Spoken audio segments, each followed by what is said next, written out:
Bem-vindos ao podcast da Instável. Este podcast faz parte de um projeto chamado Envolvimento, um projeto de mediação de públicos que tem por objetivo melhorar e facilitar a experiência do público ao assistir a espetáculos de dança contemporânea. Nestes episódios, conversamos com coreógrafos, intérpretes e outros convidados sobre as diferentes atividades da Instável Centro Coreográfico.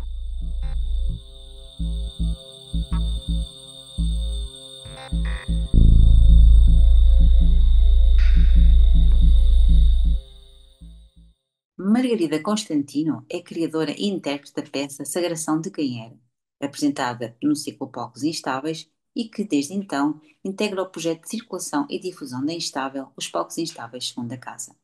Natural do Porto, Margarida começou o seu percurso nas artes na Academia de Música de Vilar do Paraíso e no Ginasiano.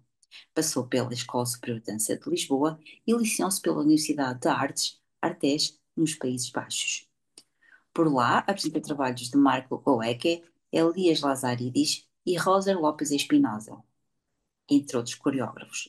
E, enquanto criadora, apresentou as peças 21 no Teatro Corso, em Haia, e That's So Typical, em colaboração com Laura de Almas, no âmbito do ciclo Palcos Instáveis, bem como a peça que a traz a este episódio. Nos últimos anos, tem vindo a trabalhar como bailarina na Nicole Butler Productions, na companhia Line Roebana e com outros coreógrafos em Amsterdão. Em paralelo, é diretora de movimento e intérprete num filme de Michael Gricko e participa em outros projetos de videodança e videoclipes. Bem-vinda, Margarida.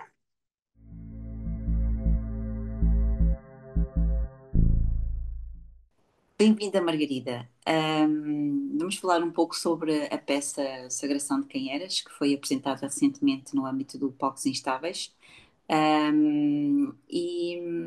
primeira questão que te colocava, parte da sinopse da peça, onde dizes que é um elogio póstumo a algo que nunca recebeu o seu devido valor, uma referência clara ao planeta Terra, por quem, aliás, manifestas uma série de preocupações.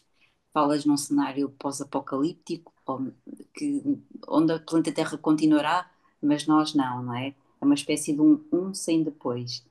Queres falar um pouco sobre estas tuas ideias e preocupações que manifestas na peça?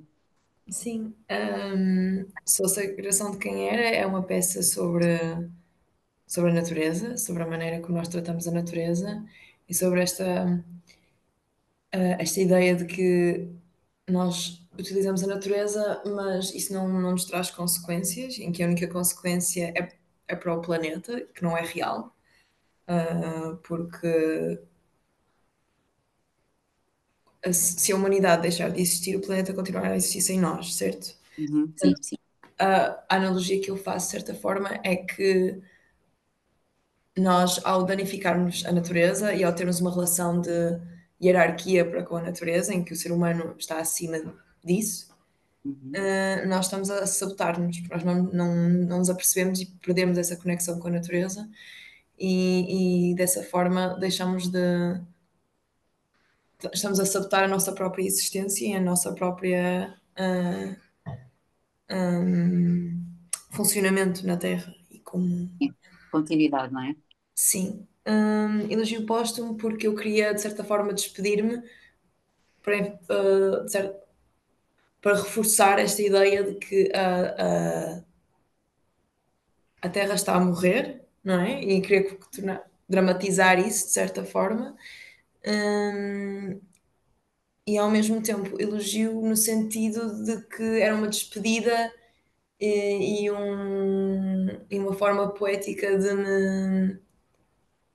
me despedir da maneira como os seres humanos interagiram com a natureza até agora. Hum, eu queria fazer também criar uma dualidade para com a Sagração da Primavera, porque estava a estudar a história da dança e como é que as memórias são feitas, como é que nós memorizamos e, de certa forma, notamos a importância das coisas. Então, quando eu criei a Sagração de Quem era de certa forma criar uma musicalidade que nos relembrasse da Sagração da Primavera, que foi uma peça que inicialmente foi rejeitada e mais tarde foi tornada como um ícone e um símbolo da dança contemporânea e do renascimento da dança contemporânea. Então eu queria que o nome do título da peça tivesse o mesmo tipo de musicalidade que fizesse o público voltar Sim, claro, sim. a Sim, essa memória. já nos deste aqui uma pista sobre a sagração da primavera, não é? Que eu, pronto. Mas eu se calhar ia um pouco mais atrás e perguntava-te como é que surgiu esta ideia, como é que foi concretizá-la, como é que foi, inspiraste em algo que viste, inspiraste nos teus próprios pensamentos, em conversas, como é que foi dar a linguagem, colocar, passar tudo isto para a linguagem do movimento e levar isto até ao palco, como é que foi o processo de criação? Hum, então é assim, eu estava a trabalhar numa companhia, com uma companhia de dança moderna, e uma das qualidades do pós-modernismo é, ok, de uma forma não, né, é a falta de conteúdo no sentido em que às vezes as peças são puramente sobre o espaço e o tempo e questões estéticas e não têm propriamente desenvolvimento conceitual. E eu, como artista, para além de como bailarina, sim, eu sou um corpo e sou bailarina, mas como artista estava a sentir uma dificuldade em conectar-me, porque ser artista é um privilégio. Então eu estava a ter uma dificuldade com a minha função no mundo e com o meu papel e com o meu dever, de certa forma, como ser humano, de qual era a minha função e qual era o meu propósito, e como usar o meu privilégio como artista e a minha influência para fazer algo que, de certa forma, transcenda a humanidade e transcenda os seres humanos, que é mais importante que nós. E eu estava a trabalhar num projeto à parte com colegas sobre estas questões e sobre como trazer, porque também é uma questão política, de certa forma, não é? E como trazer estas questões acima, e depois surgiu a Open Call da Instável, e eu recebi esta oportunidade de criar uma peça, então com a minha equipa nós debatemos qual seria o tema e qual seria os pontos mais importantes, então eu fiz uma espécie de mood board e decidi que ia pegar na questão do greenwashing, de como as pessoas retratam situações ou produtos ou filmes ou publicidades como verde, algo verde que faz as pessoas sentirem-se bem e este produto é verde ou este shampoo é verde em comparação ao outro, mas no entanto é greenwashing e não é real, é uma ilusão, certo? É hipocrisia. Então eu comecei a listar tudo que é hipócrita em relação a este assunto e tudo o que eu faço também. Depois tive um momento de catarse no estudo em que eu me apercebi que eu própria estou a fazer um ato de greenwashing ao criar uma peça sobre greenwashing, mas no entanto eu própria contribuo nesta sociedade, eu própria faço estas ações que de facto prejudicam a natureza e prejudicam o planeta. Hum, então depois comecei um estudo de movimento de como criar um movimento que tivesse quando nós fazemos um greenwashing a um produto, por exemplo, um copo, o copo pintamos de verde, fazemos com que se torne assim orgânico, redondo. Há determinadas qualidades estéticas que provocam essa sensação no cérebro, provocam essa sensação no pensamento, isto é um produto ecológico. Que na verdade não é. É uma questão do capitalismo que nos obriga a interagir com a ecologia dessa forma, certo? Então eu comecei a tentar como é que isso traduz no movimento e nas ações. Uma delas era a repetição, que a repetição seria importante porque o greenwashing acontece através da repetição da mesma qualidade, e no movimento seria igual, porque a repetição tem a ver com os ciclos da natureza, o mar, as ondas, as marés, as árvores, os círculos das árvores. A repetição está muito presente na natureza, movimentos e estéticas circulares, cores incertas, que não é verde, que não é castanho, que não é que houvesse uma ambiguidade em determinadas qualidades. Então eu comecei a fazer um plano e uma palete de qualidades de movimento e depois isso também se aplicaria ao figurino e tivemos a fazer um estudo de figurino e como é que o figurino seria se, se tivesse essas qualidades. E pronto, foi mais ou menos assim. E depois trabalhei com um músico sobre isto. Eu queria uma música muito específica que retratasse as diferentes fases do greenwashing, a parte corporativa do greenwashing e comercial, a parte mais ambígua e sensível e, de certa forma, melancólica, porque eu queria um aspecto de nostalgia também. Hum, e a última fase foi luzes, em que nós tentamos criar um ambiente todo verde e uma coisa que se chama um actual greenwash, que é quando, ou um wash, um whitewash, um pinkwash, que é quando se põe uma luz na sala e essa luz é tão forte e de tantos ângulos que tudo se torna dessa cor. E uma ideia que nós tivemos foi como é que nós vamos poder greenwash o espaço todo presente em que nós estamos neste momento. E o que nós fizemos foi primeiro pôr uma luz verde de todos os ângulos e depois, durante essa luz verde, pintamos o espaço de verde, ou seja, quando a luz saísse estaria tudo já pintado de verde, ou seja, já greenwashed, sem o público se aperceber.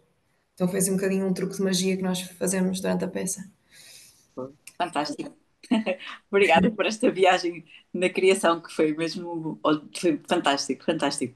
Sim. Ah, diz-me uma coisa, tu és uma bailarina com um percurso notável, sempre ligada à dança, vives entre o Porto e Amsterdão, ora trabalhas com coreógrafos de renome, ora estás na parte da criação. Qual é o papel que te assenta melhor? O trabalhar com coreógrafos para coreógrafos de renome ou o de criadora? Eu acho que eu sempre quis ser criadora. Uhum, Hum, eu comecei a coreografar peças quando tinha 5 anos, e a criar peças que não seriam propriamente dança quando tinha 12 anos. Eu sempre quis criar e todos os aspectos da criação fascinam-me, por completo. No entanto, o meu percurso passou muito por ser performer e pela dança, especialmente, agora mais teatro com a idade e com propostas vão surgindo. Eu eu movimento mais pelo teatro e pela dança também ao mesmo tempo, mas não é o meu background, de certa forma, não é? Ser criador é difícil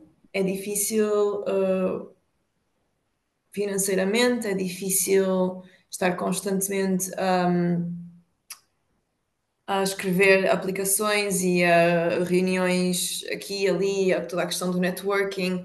É, é muito difícil, eu acho que é muito difícil viver apenas como criadora uhum, e acho também que parte da minha necessidade de criar vem de eu querer ter conhecimento também sobre o corpo e sobre como transmitir ideias e acho que uhum. todos os criadores deviam passar como por performers a certa altura para poder ter esse conhecimento. Hum, eu acabo por ter mais propostas de trabalho como performer, porque eu acho que, como tenho experiência, acabo por ser mais solicitada como performer. Uh, e como eu disse, financeiramente é aquilo que me sustenta. O meu trabalho como performer acaba por ocupar 60% do meu tempo. Hum, mas eu acho que ser criadora é realmente aquilo com o qual eu me identifico, é a pessoa, é aquilo que faz de mim quem eu sou. Uhum. Para quem me conhece, sim, acho que sim. É uma forma de expressar, não é? Acho que é toda a base da minha personalidade, para ser muito sincera. Eu Uhum. não seria ser mais nada se não estivesse a criar peças ou projetos ou não sei, ou em colaboração até, mas Uhum. É toda a base da minha personalidade. Sim, sou performer e danço e uso texto e gosto de transmitir ideias em palco, mas se eu não pudesse usar, usar isso como. É um bocadinho, está um bocadinho relacionado pelo motivo pelo qual eu criei esta peça. Eu estava a sentir uma dificuldade em conectar com os temas que nós estávamos a abordar Uhum. na companhia. E, e eu acho mesmo que ser artista é um privilégio e é uma arma, de certa forma, para ser usada contra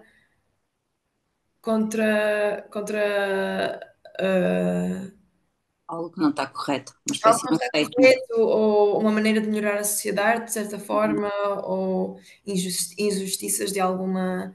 Eu acho que se nós termos uma voz, devíamos usá-la, e se há público que está disposto a ouvir, seja qual for o meio, não é?